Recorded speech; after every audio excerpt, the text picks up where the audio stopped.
오늘도 예배의 자리에 나오신 여러분 한 사람 한 사람을 주님의 이름으로 축복하고 환영합니다. 하나님의 은혜와 평강이 여러분과 함께 하시기를 주님의 이름으로 기원합니다. 우리 사도신경으로 우리의 신앙을 고백하도록 하겠습니다. 나는 전능하신 아버지 하나님, 천지의 창조주를 믿습니다. 나는 그의 유일하신 아들, 우리 주 예수 그리스도를 믿습니다. 그는 성령으로 잉태되어 동정녀 마리아에게서 나시고 본디오 빌라도에게 고난을 받아 십자가에 못 박혀 죽으시고 장사된 지 사흘 만에 죽은 자 가운데서 다시 살아나셨으며 하늘에 오르시어 전능하신 아버지 하나님 우편에 앉아 계시다가 거기로부터 살아있는 자와 죽은 자를 심판하러 오십니다. 나는 성령을 믿으며 거룩한 공교회와 성도의 교제와 죄를 용서받는 것과 몸의 부활과 영생을 믿습니다. 아멘.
오늘 하나님께서 우리에게 주시는 말씀은 히브리서 9장 1절입니다.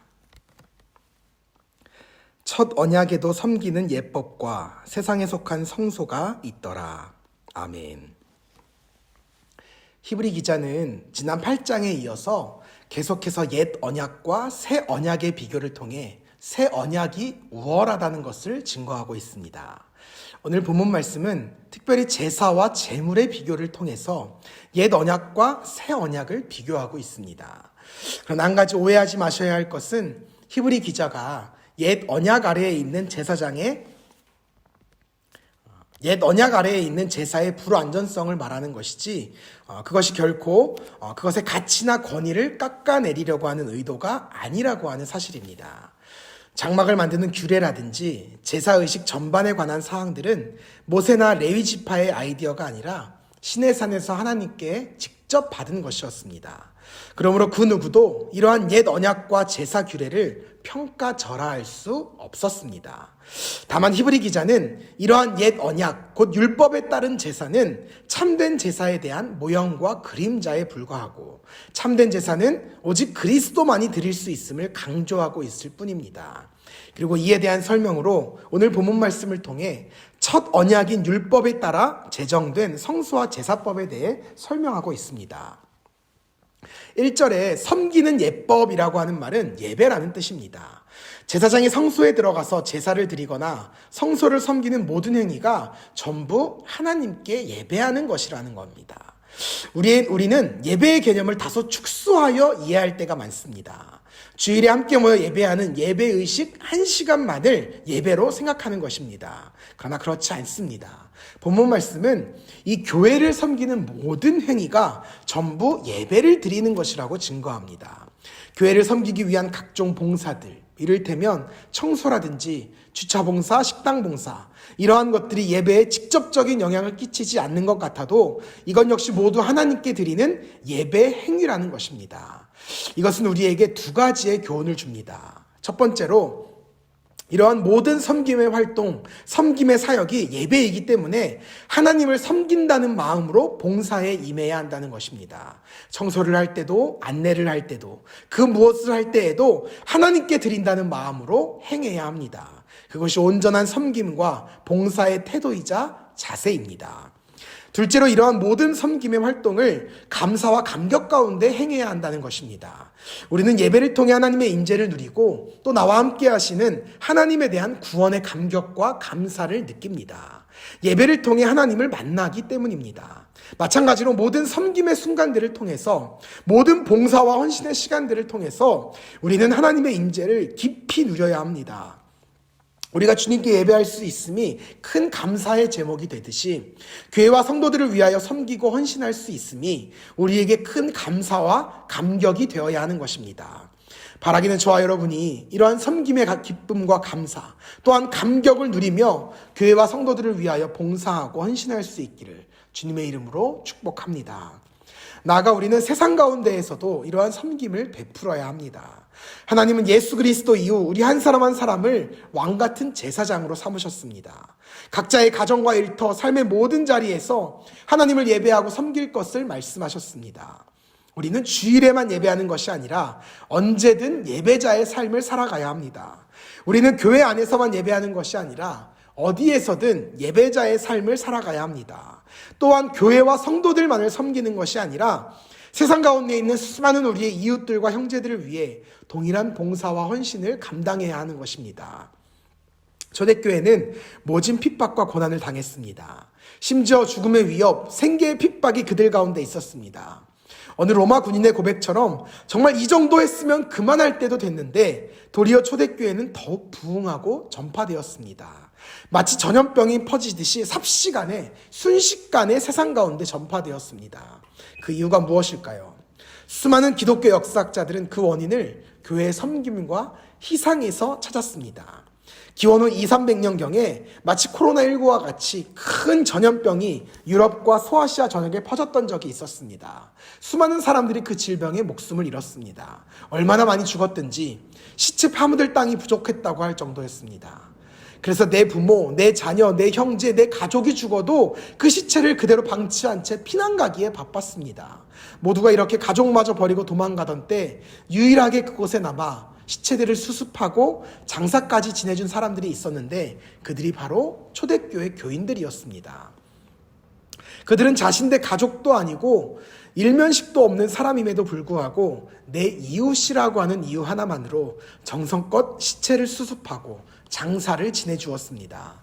또한 전염병으로 인해 서로가 서로를 경계하고 피하던 시절 유일하게 죽음조차 두려워하지 않으며 사랑과 자비를 베풀고 자신의 것을 나누던 이들이 바로 초대교회 성도들이었던 것입니다. 이러한 이들의 모습을 세상은 감동받았습니다. 성도들의 귀한 섬김에 세상이 탐복하고 감탄한 것입니다. 그리고 수많은 이들이 회개하여 주님의 품으로 돌아왔습니다. 세상은 교회와 성도들의 이러한 희생과 헌신을 바라보며 기적이라고 칭송했지만 성도들에게는 이것이 지극히 당연한 행위였습니다. 왜냐하면 예수님께로부터 내가 받은 사랑과 은혜는 그 자비와 긍휼은 이보다 더욱 큰 것이기 때문에 그렇습니다. 죽을 수밖에 없는 나 같은 죄인을 위하여 자신의 목숨까지 바치셔서 나를 구원해 주신 예수님의 사랑, 그 십자가의 은혜, 이에 대한 감격이 너무도 크기에 나도 예수님처럼 이웃들을 섬긴 것입니다. 그것이 자신들의 삶의 예배였습니다. 그러니 이들의 모습 가운데 예수님의 형상이, 예수님의 향기가 나타날 수밖에 없었던 것입니다. 사랑하는 여러분, 여러분의 삶에도 이러한 희생과 헌신의 모습이 나타나고 계십니까? 여러분의 모습을 통하여 예수님의 형상이 드러나고 예수님의 향기가 뿜어져 나오고 계십니까? 바라기는 부디 여러분의 삶 가운데 예배의 감격, 구원의 감격이 가득하여서 교회와 세상을 그 감격 가운데 섬기고 헌신할 수 있기를 주님의 이름으로 축복합니다. 기도하겠습니다. 살아계신 아버지 하나님, 오늘도 새벽을 깨워 주님 앞에 나아가게 하심에 감사드립니다. 또한 말씀으로 도전받게 하심에 감사드립니다. 주님, 우리가 예수님을 믿고 따르는 예수님의 사람들입니다. 예수께서 우리에게 보여주신 그 희생과 자비와 사랑을 우리도 담게 하여 주옵소서. 그리하여서 우리의 교우들과 우리의 성도들 또한 우리의 이웃들, 이 세상을 예수 그리스도의 사랑으로 섬기게 하여 주옵소서. 살아계신 예수님의 이름으로 기도합니다. 아멘.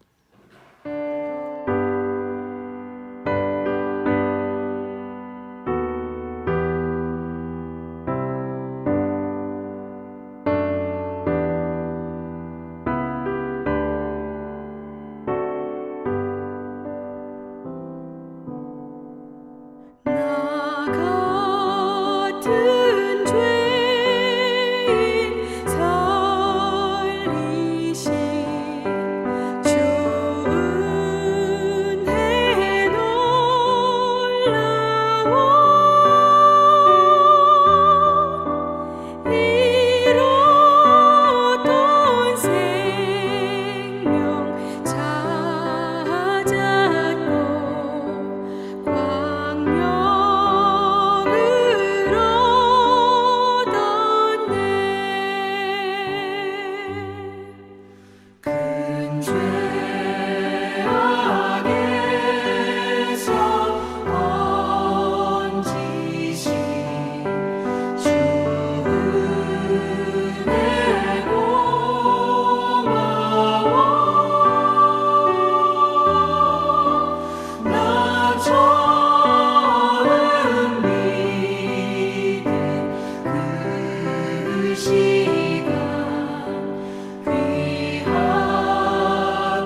다 함께 주님의 기도하심으로 모든 기도회를 마치도록 하겠습니다. 하늘에 계신 우리 아버지, 아버지의 이름을 거룩하게 하시며 아버지의 나라가 오게 하시며 아버지의 뜻이 하늘에서와 같이 땅에서도 이루어지게 하소서.